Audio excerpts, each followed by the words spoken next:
Uh, this was on New Year's weekend, or not weekend, just day or whatever, but this story came out from Belgium, which I found really interesting, that criminal charges have been brought by the Belgium Federal Prosecutor's Office against the Church of Scientology.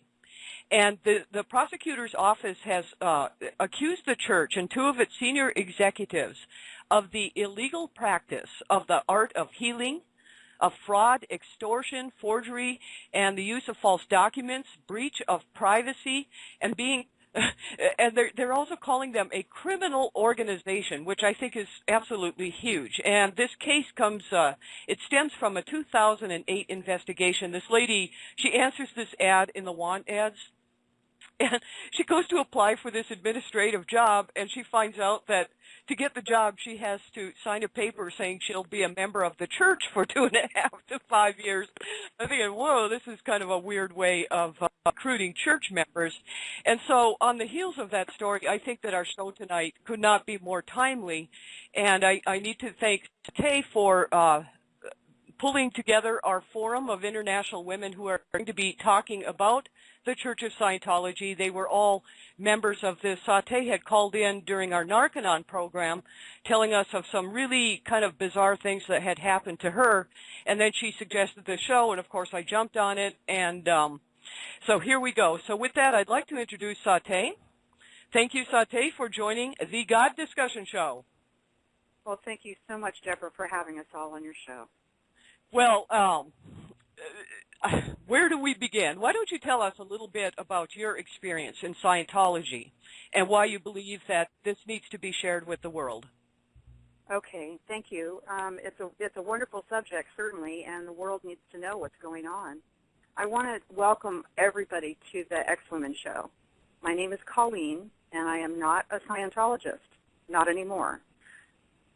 It's going to be a really great show, I'm sure. I was 17. I was 17 years young, open-minded, altruistic, and searching for something to ease the pain of my beloved best friend and brother who had just died and leaving me adrift. My family was destroyed by Scientology. Because I seemed to be so happy after I got in, everyone in my family signed up. When I first got in, I was love bombed. I was told I could not only heal myself, but also the pain of the world. I started taking classes immediately to become a Scientology counselor called an auditor. I was convinced to give them all of my college money, which added up to thousands of dollars. I had some great wins on these basic courses and made a new batch of friends, and that's the hook. That's what gets people in and keeps them in, looking for the rest of their lives for similar wins. I was told all my old friends were wogs, which is a Scientology word for anyone not in Scientology, and that I should leave them in the dust and move on to bigger and better people who were clearing the planet. What that really means is making money for the Church of Scientology machine, ka-ching.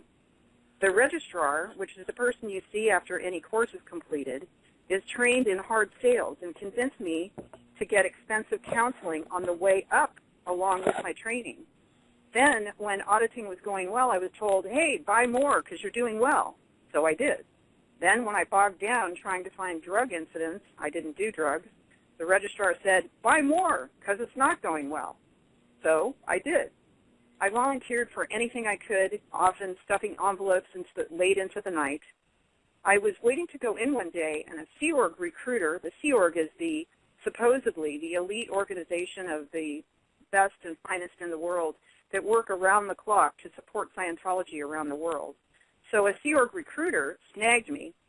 He asked me, do you want to help people? Well, yes, of course, I said. The bottom line is at the end of 2 hours, he was screaming at me saying, you are out ethics and a waste of space if you don't join the Sea Org. You're a waste of space? Oh, geez. You're a waste of space. And he was screaming at the top of his lungs. I started crying, of course. He guaranteed that if I did join the Sea Org, that I would be able to do all of the training that I'd already paid for and do that at the same time as I was helping people. So what could be better? So I joined. I slept on floors. I ate lousy food.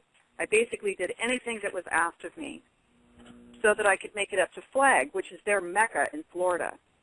I lived in a freezing room high up in a building in Hollywood with a broken window, no heating. I had one thin blanket, and of course I ended up with pneumonia. But when I had that, I was told that that was because I had someone next to me that must be antagonistic to Scientology. That's why I must have gotten sick. Well, the only person that could have been was my brother that was still living. I was also told at the time at 18 that I was too old to be an LRH messenger. That's basically the little cute handmaidens that waited on L. Ron Hubbard hand and foot. He's the leader of Scientology.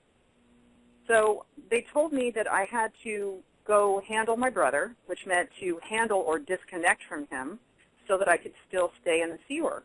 And he didn't like Scientology after he'd done a few courses. So what was really great is that he lived out of state.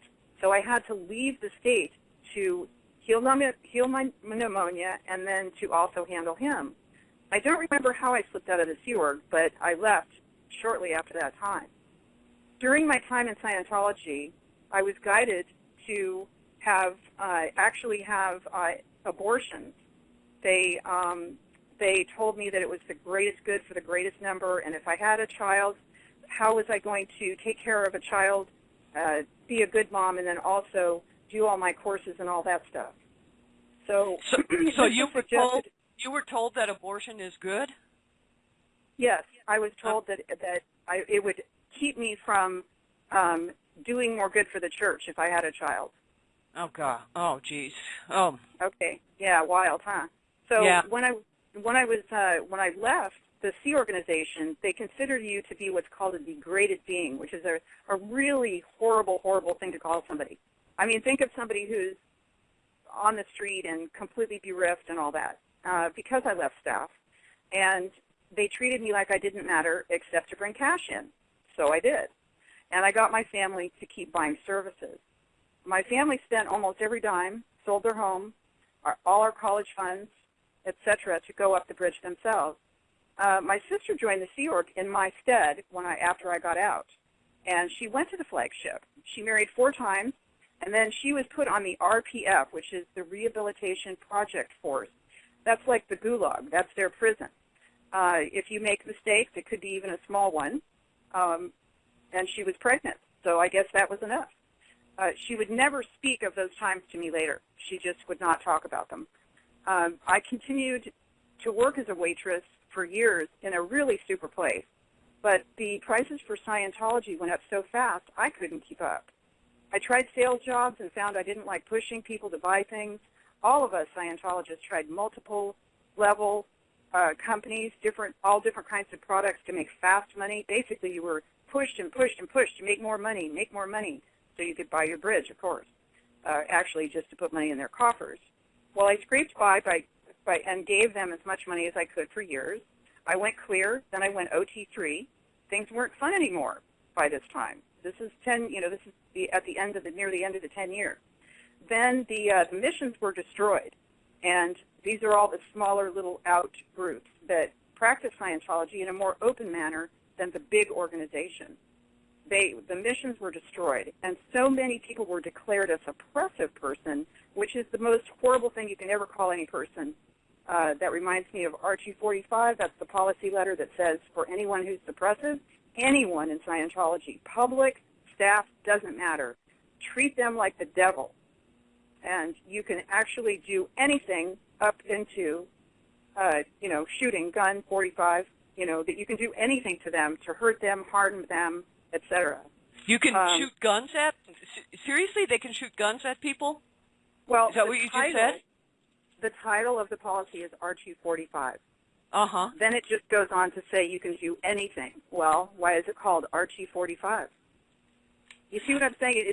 It gave an open, like a carte blanche to go ahead and do whatever it took to harm these people. Oh, jeez. And the humor was all out of the organizations. It became deadly serious wherever you went. The regging was very heavy to get you to pay money, and everybody is forced to write some kind of a success story along the way every time you finish anything, any little tiny action. earlier in the years, I had flown to Flag to get some counseling, which is called auditing. And that was, that's supposed to be the mecca of Scientology, okay? Well, I waited for weeks. We had very expensive prices to stay there.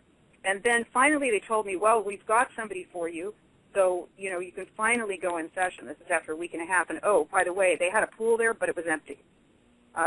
You know, so you couldn't exactly lounge around and enjoy your time. There was no water in the pool with this heat going on in Florida. So the room that we ended up doing the counseling in was some kind of a storage room, and I had a student, not a pro, at the Mecca of auditing, who looked like a cross between Hannibal Lecter and an Auschwitz victim with a horrible case of acne. Not exactly somebody that you might feel super comfortable sharing your deepest secrets with. I was told at the time, after we did some auditing, that I needed to buy more auditing. So I called my dad and I borrowed $5,000. Then I was told, after I got some more, I was told to go home to get up to OT3, as my little glitch that I was having must be on my OT level. That's what they do. They shove you up to the next level. They say it's always going to be handled on the next level. You just need the next level. So I borrowed more money to get through OT3, which was $10,000. The OT levels were weird. OT means operating Satan, like spiritual being. Level 3 is called the wall of fire. It's supposed to be very dangerous. Well, it's not. It's really beyond silly. OT3, you're supposed to remove beings that are stuck to you.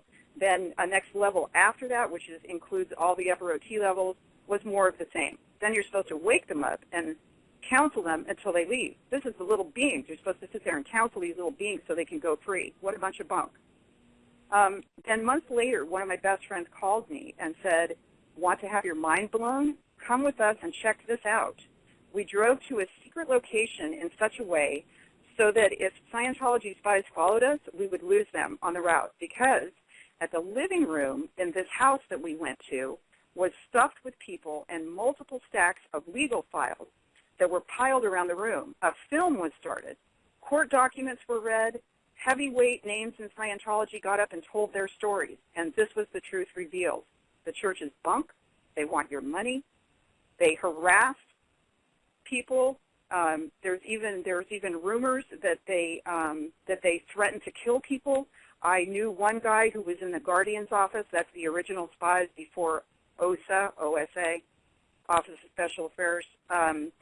And so I knew this guy. After he got out of the GO, we were good friends, and I went over to visit him, and he kept a loaded rifle under the bed and a loaded gun with the safety off under his pillow because he was convinced they were going to come kill him. So, and this is all to serve their own ends, whatever that is. They share your private info. This was another thing that came up in that meeting, and use it all the time to blackmail and bribe people to shut you up. That's when I walked out. I was finally freed from the bridge to total freedom, which, of course, it's not. I got my mom to see what I had seen at the same place, and so we went in secret again. I called my sister, and she was driving over from all the way across town, and she was almost at my house when she turned around and went home. She told me later on the phone that she was afraid of what she'd hear, even if it was the truth. My father left quietly at the same time after I shared all the information with him. My sister told me that she would stay connected to me if I never talked about Scientology or the truth about it to her or her kids. This broke apart our family, and it broke my mother's heart and spirit. It completely broke my mother, who was the sweetest person, and it was all for naught, the bridge to nowhere. I thought I'd been given keys to the kingdom. Not. I worry now about my niece and nephew, who are both in the Sea Org. My niece had a minimal Scientology school experience before she started working for the church of scam you for all your money. When she does get out, she will have an impossible job trying to survive in the real world. God knows how damaged she will be and how many years of therapy it will take to fix it. If she manages to make it to retirement age while she's still in the organization, she will not qualify for any Social Security, retirement benefits, no medical or dental help of any kind. She is not allowed to have children while in the Sea Org, so she will not have the joy of family life. How many people is this going to happen to? You know,